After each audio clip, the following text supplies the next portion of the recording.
Mesela sen hiç duymuş muydun? Kesin duymuşsundur.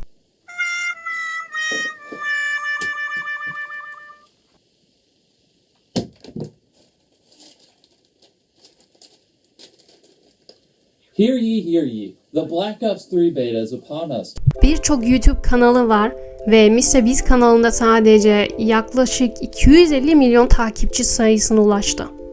Peki MrBeast kimdir? MrBeast gerçek adı Jimmy Donaldson olan gösterişli ve hayırsever videolarıyla tanınan popüler bir YouTuber'dır.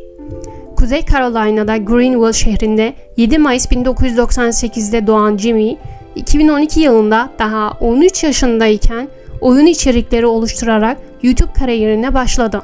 Ancak gerçek patlamasını dikkat çekici meydan okumaları ve cömert hediyelere odaklandığı zaman yaptı.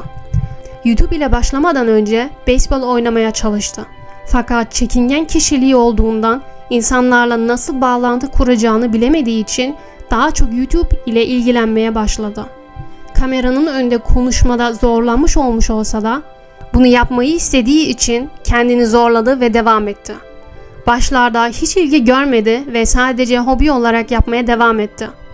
MrBeast'in en erken viral videolarından biri 100.000'e kadar saymayı içeriyordu. 325, 96,346, 96,327, 96,328, 96,329, 96,330. Ve bununla dikkat çekti ve kanalının görünürlüğünü artırmaya yardımcı oldu. Buradan esinlenerek PewDiePie'ın adını 100.000 kez söylemek gibi daha iddialı meydan okumalara ve sınırları zorlamaya devam etti. Ya da 10 saat boyunca tek bir video izlemek gibi videolar da yaptı. Ve belirli bir kitleye ulaştı. Ancak MrBeast'in içeriği onu diğerlerinden ayırt eden şey platformunu büyük ölçekli yardımseverlik için kullanmaya başladığında oldu. Büyük miktarlarda parayı hayır kurumlarına veya ihtiyacı olan bireylere bağışladığında, örneğin Twitch yayıncılarına, garsonlara binlerce dolar verdi ve hatta evsizlere 100.000 dolarlık eşya bağışladı. Oh my God! Yeah. Thank you. Oh. Oh my God! Are you serious? What the fuck? What the hell? I'm gonna pass out. I'm gonna throw up. Don't, we still have more. People who need $1,000, so $1,000? yeah. God's blessing, I guess, man. Hiç bu kadar parayı bir hesapta görmemiştim. Aman tanrım. Daha fazla yapabilir gibi duruyor. Yok artık 5'teki her tekrar için $500 başlarım. Şu an barda 102 kilo ağırlık var. Çocuksun. Tepkisini görelim. Suratına bak. Şuna bak. Nefesim kesiliyor MrBeast. Delirmiş bu kız. MrBeast $5.000 bağışladı. Fan olduğun için seni kollamalıyım. Ve bunu bir röportajında da açıkça belirtti. Kendisi insanları sevindirmeyi ve mutlu etmeyi sevdiği için bunları yapıyor. Reasons than just wanting to be famous or just wanting money. Anything you can fit in this mysterious circle, we'll pay for. Thank you so much. Ooh, that's awesome. We ain't never had nobody bless us like this. As selfish as it sounds, I like helping people because it just makes me happy. I like seeing their faces light up. I like seeing how excited they. En dikkate değer videolarından biri 20 milyon ağaç dikmek istemesi ve dikmiş olması. Bunun için kendisi birçok kurumdan ve insanlardan bağış topladı. Aralarında Elon Musk de 1 milyon dolar bağış yaptı ve toplamda 20 milyon ağaç dikmeyi başardı. 20 milyon ağaç dikeceğiz ve onları deliğe koyduk. Fakat kanalını nasıl büyütmeyi başardı? Bir tek demin saydıklarımla mı? Onu diğerlerinden ayıran şeyin birkaç faktör olduğunu söyleniyor. Birinci faktör, MrBeast'in kendisini viral video yapma makinesine dönüştürme şekli. Çoğu YouTuber için viral videolar altın değerindedir. Birçok YouTuber için bir viral vuruş elde edip ardından başarısız bir şekilde çoğaltmaya çalışmak haftalar veya aylar alır. Ancak MrBeast viral formülü çözmüştü ve bunun sayesinde trend sayfasına ve çok izlenenler arasında giren video ardından video yapabiliyordu. Peki sırrı nedir? Genelde viral videolar birkaç temel tema etrafında döner. Bunlar parayla ilgili, tepkiye dayalı, şakalar, meydan okumalar veya diğer popüler YouTuber'ları içeren videolardır. Ancak MrBeast'in birden fazla farklı video temasını tek bir videoya karıştırdı. MrBeast viral olmak için gereken tüm farklı içerikleri bir araya getirme konusunda ustalaştı. Sonuç olarak milyonlarca izlenmeye ulaştı. Gerçek şu ki MrBeast bunu çok erken keşfetti. Küçük kitlesi olduğu yıllara dönersek yaptığı bazı videolar hala popüler. Çünkü bir videoya birleştirme yöntemini kullandığını görebiliyoruz. Tabii ki bu kadar kolay olmadı. İkinci faktörle devam edersek, MrBeast YouTube algoritmasını alt üst ediyordu. YouTube şu anda her şeyden daha çok iki şeyle ilgileniyor: tıklama oranı ve izleme süresi. Bunlar YouTube'un videonuzu daha fazla insana gösterip göstermemeye karar verirken kullandığı iki ana ölçüttür. Birçok insan YouTube algoritmasına ilişkin konuları karmaşıklaştırmayı sever. Ancak MrBeast basit tutar ve insanları tıklamaya teşvik eder ve onları videoda tutmayı başarır.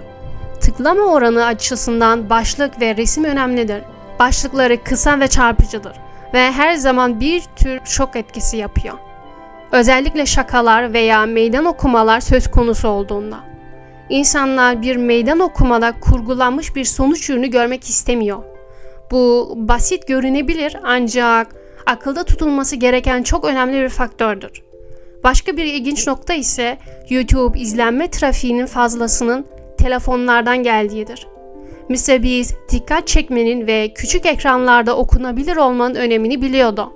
İşte bunun için Jimmy'nin yaptığı birkaç şeyi belirteyim. İlk olarak videonun amacını hemen belirtiyor.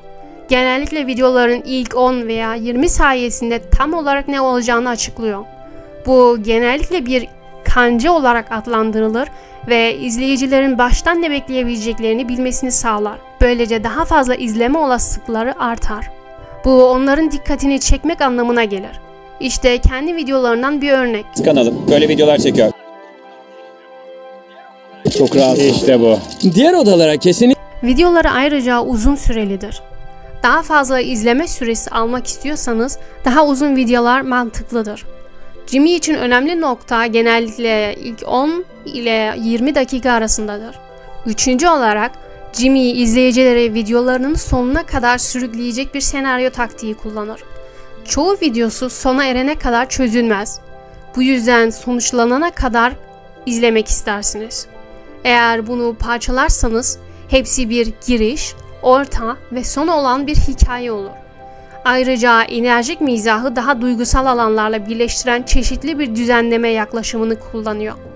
Bunun bir kısmı iyi bir hikaye anlatıcısı olmasından kaynaklanıyor ve hepsi insanların tıkladıktan sonra kalmalarını sağlamak için yardımcı oluyor. Sonuncu faktör ise MrBeast'in büyüme aşamasının önemini anlamasıdır. Büyüme aşaması yeni bir şirketin müşteri tabanını hızla arttırdığı, daha iyi bir ürün geliştirdiği ve kar elde etme konusunda büyüdüğü işletme terimidir. Bugüne kadar MrBeast'in videolarından elde ettiği tüm paralarının çoğunu daha iyi videolar yapmak için yeniden yatırım yaptı.